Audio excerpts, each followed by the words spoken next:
nuclear glass all over the earth that exists in that time period.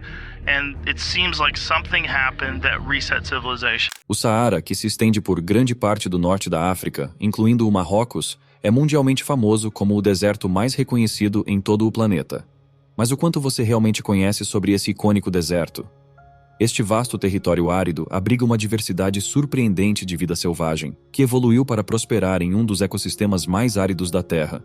Entre as espécies encontradas estão guepardos, gazelas, avestruzes, a raposa do deserto e o lagarto monitor, além de camelos e bodes. No entanto, também habita o Saara, a notoriamente venenosa víbora do Saara e o perigoso escorpião amarelo do deserto, duas criaturas letais que fizeram deste lugar seu lar. Recentemente, Joe Rogan trouxe à tona uma descoberta intrigante feita por pesquisadores no deserto do Saara, uma revelação que tem o potencial de redefinir nosso entendimento sobre esse deserto lendário. Mas o que os pesquisadores encontraram debaixo do olho do Saara? O que Joe Rogan tem a dizer sobre essa descoberta? É exatamente isso que vamos descobrir agora, então fique ligado para não perder nenhum detalhe. Mas antes de começarmos, deixa eu te apresentar o fone AlphaPod Pro. Muito leve e confortável, ele possui graves profundos e agudos nítidos graças à sua tecnologia Turbo Bass. Com ele você pode escutar 7 horas de música sem precisar recarregá-lo, e é totalmente à prova d'água. Ele também funciona como um power bank para carregar seu celular. Esse fone, sem dúvidas, é a melhor opção para quem procura uma experiência de áudio premium. Peça já o seu na loja Cloud Importados, usando o nosso cupom Realidade10 e ganhe um super desconto. O link está na descrição. Depois dos desertos gelados da Antártica e do Ártico, o Saara é o maior deserto quente da Terra e o terceiro maior deserto do mundo. Com mais de 9 milhões de quilômetros quadrados, aproximadamente o tamanho dos Estados Unidos, incluindo o Alasca e Havaí, ele ocupa quase 1/3 do continente africano. O Saara é um dos lugares mais inóspitos da Terra. A palavra árabe, ar, que significa deserto, é de onde o nome do deserto se origina. O Oceano Atlântico, o Mar Vermelho, o Mar Mediterrâneo e a savana do Sahel circundam o Saara nas suas fronteiras. O vasto deserto se estende por 10 nações: Argélia, Chade, Egito, Líbia, Mali, Mauritânia, Marrocos, Níger, Sudão e Tunísia, assim como o Saara Ocidental, uma antiga colônia espanhola que o Marrocos anexou em 1975, embora os indígenas saarauis disputem o controle do território com o Marrocos. Embora o Saara tenha muitos tipos diferentes de terreno, sua característica mais conhecida são as dunas de areia, que frequentemente aparecem nos filmes. As dunas, que podem alcançar alturas de até 182 metros, compreendem cerca de 25% do deserto. Muitas espécies de plantas e animais podem ser encontradas no Saara, apesar do seu árido clima desértico. A Saara é o habitat de mais de 500 espécies de plantas, 70 espécies de mamíferos, 90 espécies de pássaros, 100 espécies de répteis e várias espécies de aranhas, escorpiões e outros pequenos artrópodes. Pinturas pré-históricas em cavernas e rochas, além de outros artefatos arqueológicos, foram descobertas por arqueólogos, trazendo uma melhor compreensão de como era a vida no antigo e verdejante Saara. Fragmentos de cerâmica revelam que há 7.000 anos os pastores faziam plantações e criavam ovelhas no que hoje é um seco deserto. Por séculos, as areias movediças do Saara engoliram cidades, animais e humanos. Sabe-se que exércitos inteiros marcharam por esse mundo antigo sem nunca mais serem vistos. Só agora, com a tecnologia dos dias atuais, estamos chegando a todos os mistérios do Saara, e a muitos deles. Com o uso de satélites, os pesquisadores têm sido capazes de ver por baixo da copa das grandes selvas mais impenetráveis e de chegar no coração dos desertos mais hostis sem nunca ter que levantar de suas cadeiras. Mais de 100 ruínas libanesas das fortalezas dos Garamantes foram descobertas por satélites em 2010. E porque a indústria do petróleo tinha mapeado o local minuciosamente em busca de reservatórios, os arqueólogos conseguiram examinar as imagens de satélite e encontrar indícios inconfundíveis de estruturas humanas. Depois da revolução na Líbia que derrubou o coronel Gaddafi, os estudiosos que chegaram ao local conseguiram determinar que os prédios tinham sido, de fato, construídos pelos Garamantes. No entanto, suas viagens tiveram de ser interrompidas. A região onde os Garamantes moravam já estava extremamente árida durante o ápice de sua civilização, aproximadamente entre o século II a.C. e o século XII d.C. Eles construíram túneis subterrâneos para transportar água de reservatórios primitivos, para que pudessem cultivar a terra. As plantações secaram quando esta fonte de água se esgotou, e o Saara eventualmente engoliu as ruínas das fortificações e povoados dos Garamantes. Assim como no Saara, meteoritos e pedras vindas do espaço sempre atingiram a Terra. A maioria deles se desintegram ao entrar em combustão após a entrada na atmosfera, sem apresentar riscos, apenas um rastro brilhante no céu. Já outros se chocam com a superfície da Terra, causando danos terríveis. As crateras deixadas por essas colisões frequentemente passam despercebidas por causa da erosão do solo e o crescimento de plantas, porque a maioria ocorreu em um passado distante. No entanto, estas cicatrizes são fáceis de encontrar em regiões desérticas. Há pelo menos 5.000 anos atrás, um meteorito de ferro acertou o sudoeste do Egito, deixando a cratera Camil, com 45 metros de diâmetro, uma clara indicação do local do impacto. No entanto, é possível encontrar mais do que simplesmente a cratera causada pela colisão. Pedaços do próprio meteorito foram encontrados na cratera Camil, onde o choque o despedaçou e dispersou pelas dunas. Essa descoberta não é a única do tipo. O Saara foi onde 1/5 de todos os meteoritos já encontrados foram recuperados. Isso é graças ao fato de que os meteoritos se destacam nas dunas e são fáceis de serem recolhidos. Não há lugar melhor para ir à pesca de meteoritos do que a neve antártica. Enquanto isso, outros sinais de colisões cósmicas podem durar mais ainda do que os meteoritos e suas crateras. Um meteorito que atingiu a Terra há 29 milhões de anos atrás teve energia suficiente para derreter uma grande parte do deserto do Líbano, criando lâminas de um lindo vidro verde. A cratera da explosão ainda não foi localizada, mas muito vidro desértico ainda está espalhado na região e em alguns locais surpreendentes. Quando Howard Carter abriu a tumba de Tutankhamon, ele encontrou entre as preciosidades um peitoral incrustado com joias que teria pertencido ao falecido rei. Um escaravelho sagrado, feito de vidro verde, decorava o centro da peça. Era um artefato intrigante, produzido com uma substância alienígena, embora seja difícil dizer que os egípcios sabiam da origem do vidro que usaram. Além disso, ferro de um meteorito foi usado para fazer uma das adagas encontradas na tumba. O deserto do Saara não existiu desde sempre, como você deve saber. As fronteiras de areia mudaram por milhões de anos conforme as mudanças do clima. Os cientistas agora se concentram na história do Saara da mesma forma que eles podem procurar sinais pré-históricos de água em Marte. Segundo as pesquisas, a 12ª maior bacia hidrográfica do mundo ficava dentro do Saara. Quando um cânion esculpido pela água de rios foi encontrado próximo à costa da Mauritânia, os indícios ficaram óbvios. Também foram descobertos sedimentos de rios em locais inesperados, com um satélite dando a prova final da existência de um rio até então desconhecido. A pesquisa continua para tentar descobrir mais sobre este corpo aquático, que pode ter secado há cerca de 5.000 anos. O rio agora é conhecido como o rio Tamanrasset. Por mais inacreditável que possa parecer, enormes animais marinhos habitavam o Saara antigamente. Um novo estudo sugere que alguns dos maiores, e supostamente, mais assustadores monstros aquáticos já viveram no que agora é o deserto do Saara. Parece um plot twist de um filme de ficção científica ou um episódio cancelado de Lost, mas é realmente verdade. Joe Rogan e outros cientistas descrevem o percurso da Via Marítima Transsaariana, um corpo aquático pré-histórico que inundou regiões inteiras da África Ocidental entre 100 e 50 milhões de anos atrás. Cientistas passaram 2 décadas estudando o solo e os fósseis do Mali para criar uma imagem precisa de como esse ambiente pré-histórico era. Eles chegaram à conclusão desagradável de que o raso e quente habitat aquático também era o lar de serpentes marinhas de 12 metros e bagres com 1,5 metro. Estima-se que o maior bagre chegava a 1,60 metros de comprimento. O local era lar de numerosos predadores do topo da cadeia alimentar, alguns deles entre as maiores espécies dos seus ramos, como os crocodiliformes, serpentes e amidae, que viveram na ecologia pré-histórica do Mali. Um ramo é um grupo de criaturas que compartilham um ancestral comum, de acordo com a ciência. Em bom português, isso significa peixes assustadores, cobras e criaturas parecidas com crocodilos, todas aperfeiçoadas para a função de matar suas presas. Mas por que elas se tornaram tão grandes? A Via Marítima Transsaariana conectou de norte a sul os territórios atuais da Argélia e Nigéria. Isso indica que durante uma parte significativa de sua existência, ela ficou isolada de corpos de água maiores.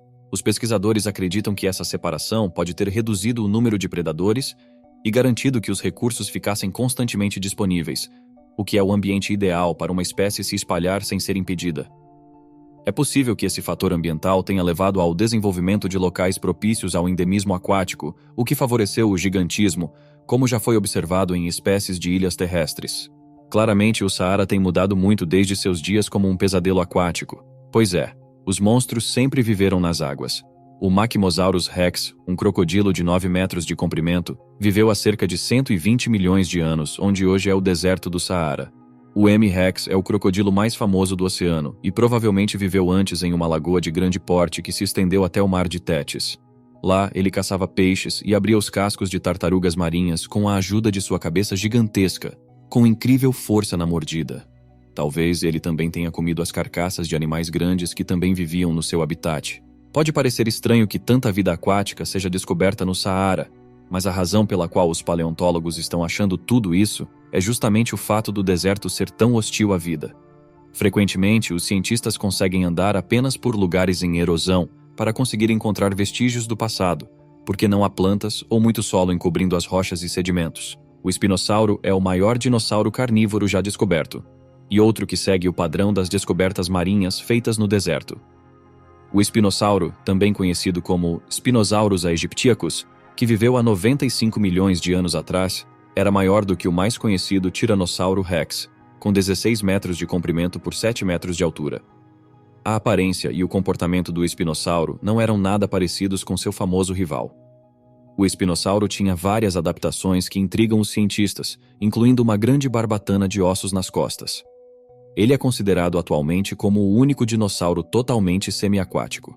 Somente após um novo conjunto de fósseis ser encontrado no Marrocos foi que os cientistas puderam realmente estudar o espinossauro, porque os ossos das primeiras descobertas haviam sido destruídos durante a Segunda Guerra Mundial.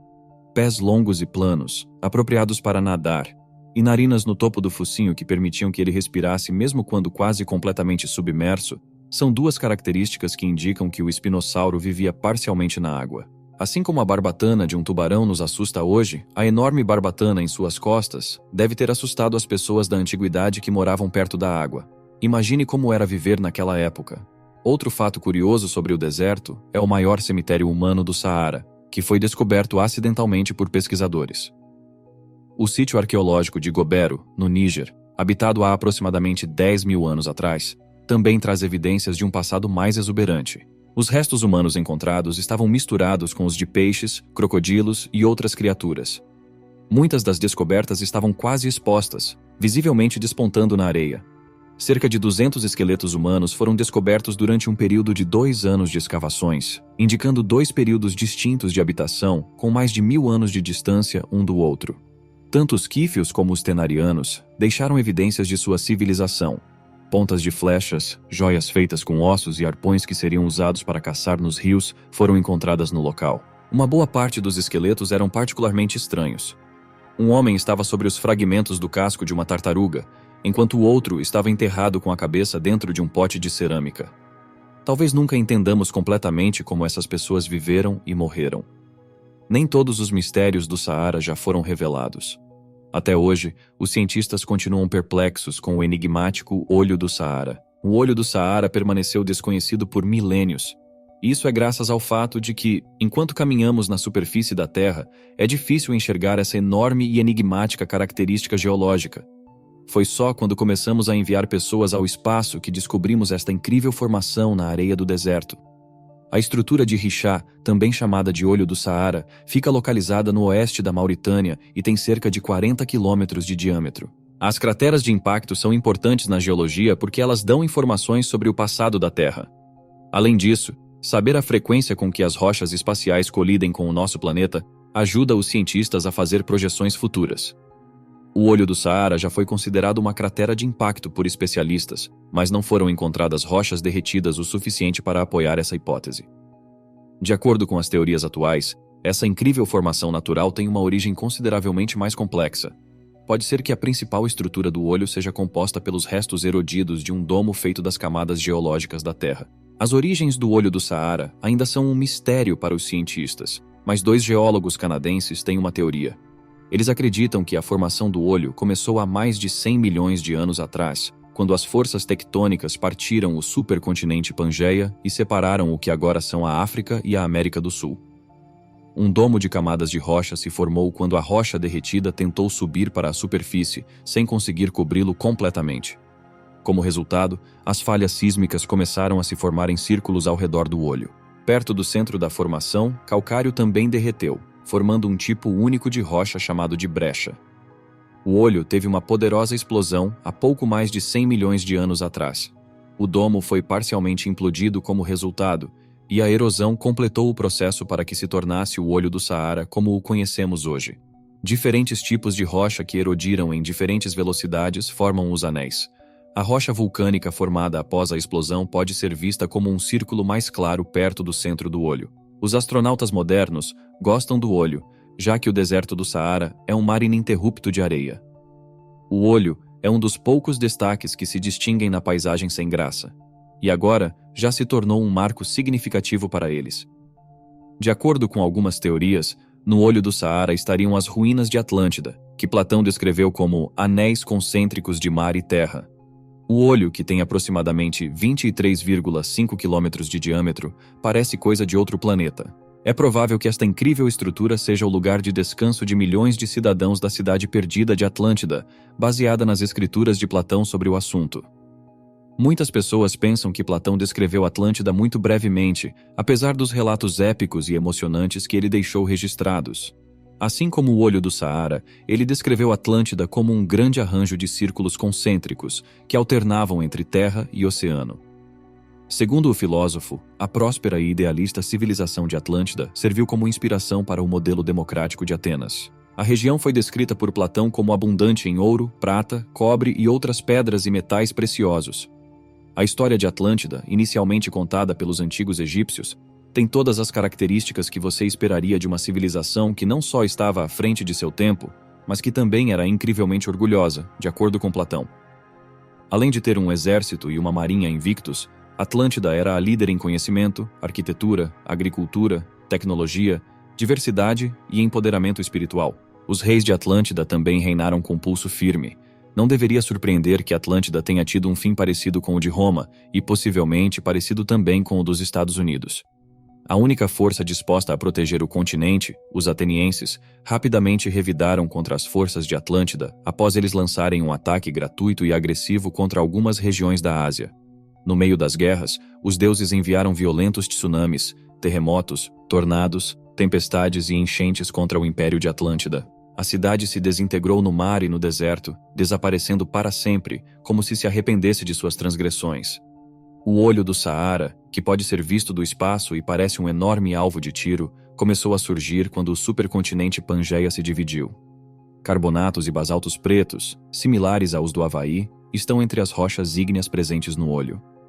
Muitas pessoas pensam que Platão utilizou Atlântida apenas para construir um cenário através do qual explicar suas ideias e que suas histórias sobre a civilização eram apenas parábolas. A versão de Platão de Atlântida poderia ser comparada com o filme de James Cameron, Avatar, que faz um alerta sobre como o racismo e a ganância corporativa podem devastar a sociedade. Em seus diálogos com Critias e Timeu, Platão descreve Atlântida como 3 zonas alternantes de água e 2 de terra, uma descrição que é claramente aplicável à disposição do olho do Saara como ele existe até hoje. As montanhas vizinhas à Atlântida eram exaltadas por seus rios e cachoeiras exuberantes, consideradas como símbolos divinos. A posição exata das montanhas próximas ao olho fica ao norte. Os rios e corpos aquáticos que aparecem por todo o local podem ser vistos nas fotografias de satélite do olho. Numerosos itens foram descobertos dentro e fora da estrutura de Richá. A maioria tem pelo menos 12 mil anos, o que coincide com a época de Atlântida. Esses artefatos incluem cascos de navios, pranchas de surf, lanças, esferas de pedra, pontas de flecha, entre outros. Solon e Platão raramente eram questionados, já que eles eram respeitados pela sua integridade. O único trabalho de Platão que foi contestado é aquele que fala de Atlântida. O fato de que nenhuma dessas teorias podem ser discutidas na Wikipédia e que toda página relacionada ao assunto é bloqueada é um dos aspectos mais estranhos da história de Atlântida. Páginas sobre o olho do Saara, o rei Atlas e o deus Poseidon estão todas incluídas nisso. Como é que um dos recursos mais valiosos da sociedade ignora a ideia geralmente aceita de que Atlântida existiu? A cidade de Troia foi considerada um mito por milhares de anos antes de ser descoberta precisamente onde Homero previu que estaria, de acordo com alguns. Então, se ainda estamos em cima do muro sobre o olho do Saara ser a localização da cidade perdida de Atlântida, deveríamos levar isso em conta. Bem, a menos que mais informações sejam encontradas, não podemos dizer com certeza. Agora queremos saber a sua opinião sobre todas essas descobertas. Deixe nos comentários e nos vemos no próximo vídeo.